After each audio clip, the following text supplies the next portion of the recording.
Le parti lumumbiste unifié, en ballottage, des vents violents soufflent depuis quelque temps sur ces vieux partis politiques de la RDC, dont le cadre de la direction ne semble pas tous s'émettre sur la même longueur d'onde. Dans une correspondance choc adressée au patriarche Antoine Gizenga Fungi, Muzito s'engage à contribuer à l'effort de l'unité et de la cohésion nationale du pays de Lumumba, cheval de bataille de son maître, et de perpétuer ainsi son œuvre.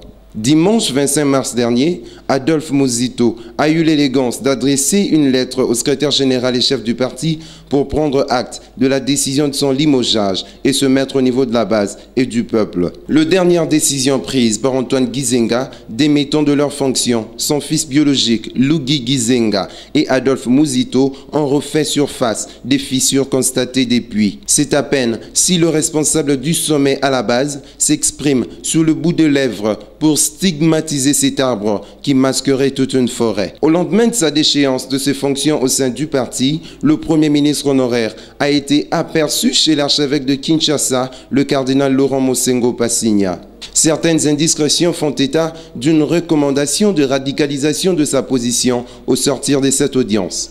Muzito s'avoue un destin national et abat ses cartes en avisant clairement qu'il s'assumerait au cas où le parti ramerait à contre-courant pour la candidature à la présidentielle et s'est dit être dans l'obligation de prendre toutes ses responsabilités le moment venu, ce qui sonne comme une bombe. À en croire certains membres, le parti souffre d'un manque de leadership qui soit en phase avec les réalités sociopolitiques de l'heure. Et d'autres estiment que la présence des conservateurs qui ne cessent de tirer les choses vers le bas en observant un statu quo qui permet aux partenaires de dribbler le palu à leur guise. C'est ici que le violon ne s'accorde pas. Selon les observateurs avisés, le patriarche, censé conduire de main de maître la direction du parti, ne semble plus bénéficier de toutes ses facultés susceptibles de faciliter la prise des décisions en toute lucidité et indépendance d'esprit.